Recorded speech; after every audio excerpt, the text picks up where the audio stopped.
नमस्कार, मैं अभिसार शर्मा। पश्चिम बंगाल में विधानसभा चुनाव के अंतिम चरण के बाद सियासी माहौल बेहद गर्म हो गया है। वोटिंग पूरी हो चुकी है और अब सबकी नजर काउंटिंग पर टिकी है। इसी बीच मुख्यमंत्री ममता बनर्जी ने अचानक ईवीएम को लेकर सतर्कता का संदेश देकर नई बहस छेड़ दी है। उन्होंने पार्टी कार्यकर्ताओं से ईवीएम स्ट्रांग रूम की निगरानी करने की अपील की, जिससे सियासी गलियारों में हलचल तेज हो गई। सवाल उठ रहा है कि यह कदम सिर्फ सावधानी है या किसी बड़ी रणनीति का हिस्सा। दोस्तों, पूरी डिटेल आपको इसी वीडियो में दूंगा, लेकिन उससे पहले एक छोटा सा अनुरोध है। अगर आपने अभी तक वीडियो को लाइक नहीं किया तो जरा गोदी मीडिया के एंकरों की तरह आलसी मत बनिए। लाइक का बटन दबाइए, शेयर कीजिए अपने दोस्तों और परिवार के साथ, और कमेंट में बताइए कि आप ये वीडियो भारत के किस शहर या राज्य से देख रहे हैं। और हां, अगर अभी तक आपने हमारे चैनल को सब्सक्राइब नहीं किया तो जरा जल्दी कर लीजिए, क्योंकि न्यूज चैनल बदल सकते हैं लेकिन सच्ची खबरें नहीं। ममता बनर्जी ने वीडियो संदेश में तृणमूल कांग्रेस टीएमसी कार्यकर्ताओं से 24 घंटे ईवीएम स्ट्रांग रूम पर नजर रखने को कहा। उन्होंने आरोप लगाया कि भारतीय जनता पार्टी बीएपी द्वारा मशीनों से छेड़छाड़ या बदलाव की कोशिश हो सकती है। बाद में उन्होंने खुद कोलकाता के स्ट्रांग रूम का दौरा भी किया और सीसीटीवी फुटेज के आधार पर संदिग्ध गतिविधियों का दावा किया। हालांकि चुनाव आयोग इलेक्शन कमीशन ने इन आरोपों को खारिज करते हुए कहा कि ईवीएम पूरी तरह सुरक्षित है और बहुस्तरीय सुरक्षा व्यवस्था लागू है। इसके बावजूद टीएमसी नेताओं ने विरोध प्रदर्शन कर प्रक्रिया में खामियों का आरोप लगाया। दिलचस्प बात यह है कि टीएमसी का ईवीएम पर यह आक्रामक रुख पहले देखने को नहीं मिला था। जहां राहुल गांधी लगातार ईवीएम की विश्वसनीयता पर सवाल उठाते रहे हैं, वहीं टीएमसी ने पहले इस मुद्दे से दूरी बनाए रखी थी। टीएमसी नेता अभिषेक बनर्जी ने तो पहले साफ कहा था कि वोट चोरी ईवीएम से नहीं बल्कि वोटर लिस्ट में गड़बड़ी से होती है। इससे साफ है कि पार्टी अब अपने पुराने स्टैंड से अलग दिशा में जाती दिख रही है। विश्लेषकों के अनुसार इसके पीछे कई कारण हो सकते हैं। पहला, एग्जिट पोल में बीजेपी को बढ़त दिखाए जाने के बाद टीएमसी पहले से ही माहौल तैयार करना चाहती है ताकि चुनाव नतीजे प्रतिकूल आने पर सवाल उठाए जा सकें। दूसरा, यह कदम कार्यकर्ताओं को सक्रिय और एकजुट रखने की रणनीति भी हो सकता है। ममता बनर्जी खुद स्ट्रांग रूम पहुंचकर यह संदेश देना चाहती हैं कि वह जनादेश की रक्षा के लिए तैयार है। तीसरा, इससे चुनाव आयोग और सुरक्षा एजेंसियों पर दबाव बनता है कि वे पारदर्शिता और निगरानी को और मजबूत करें। चलिए देखते हैं अगली बड़ी खबर।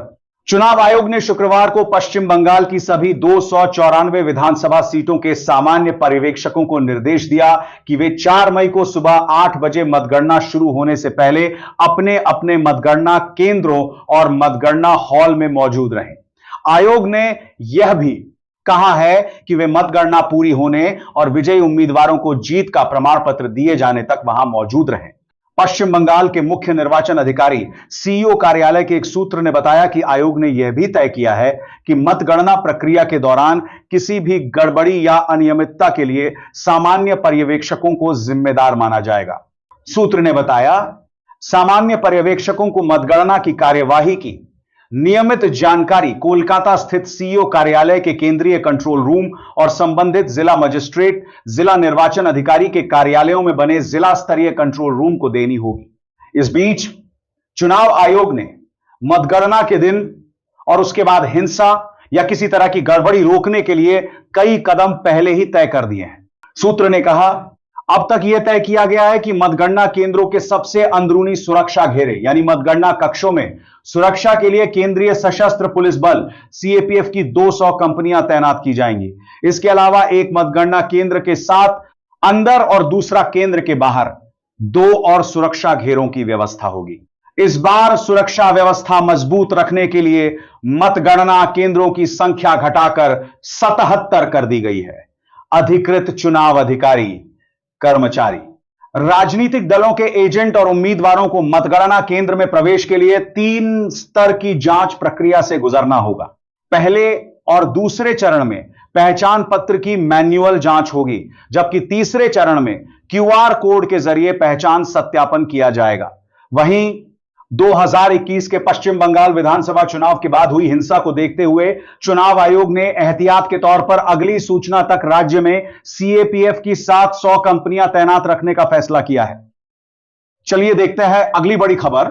अमेरिका और ईरान के बीच चल रहे संघर्ष की लागत को लेकर नया विवाद खड़ा हो गया है। ईरान के विदेश मंत्री अब्बास अराघची ने वाशिंगटन पर वित्तीय बोझ को काफी कम आंकने का आरोप लगाया है। पेंटागन ने इस संघर्ष की लागत 25 अरब डॉलर बताई है, जबकि ईरान इसे 4 गुना अधिक बता रहा है। अराघची ने आरोप लगाया कि पेंटागन संघर्ष की वास्तविक आर्थिक लागत के बारे में झूठ बोल रहा है, जो 28 फरवरी को शुरू हुआ था। उन्होंने एक्स पर लिखा कि अमेरिका को अब तक 100 अरब डॉलर का खर्च आया है, जो बताए गए आंकड़े से 4 गुना अधिक है। अराघची ने अप्रत्यक्ष लागतों को कहीं अधिक बताया, जिससे प्रत्येक अमेरिकी परिवार पर मासिक 500 डॉलर का बिल पड़ रहा है।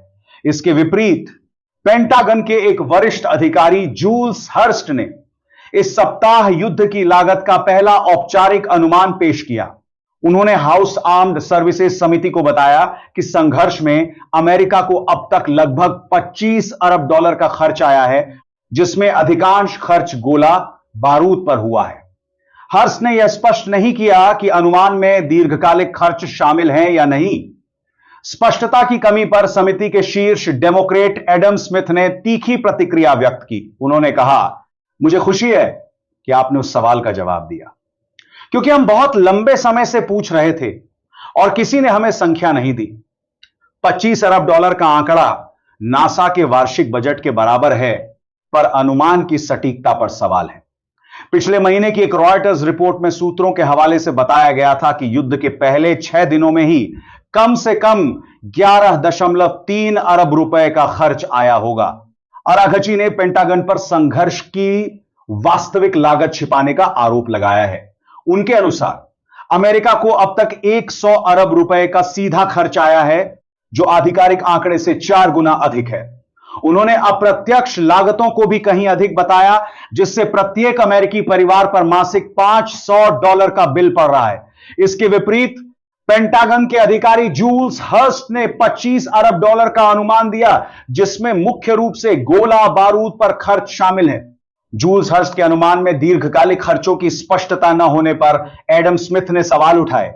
स्मिथ ने कहा कि वे लंबे समय से इन आंकड़ों की मांग कर रहे थे, लेकिन कोई जवाब नहीं मिला। 25 अरब रुपए का आंकड़ा नासा के वार्षिक बजट के बराबर है, जिससे अनुमान की सटीकता पर प्रश्न चिन्ह लगा है। पीट हेग्सेथ ने खर्च का बचाव करते हुए कहा कि ईरान को परमाणु हथियार प्राप्त करने से रोकना इस लागत को उचित ठहराता है। उन्होंने युद्ध की आलोचना को लापरवाह और हारवादी बताया।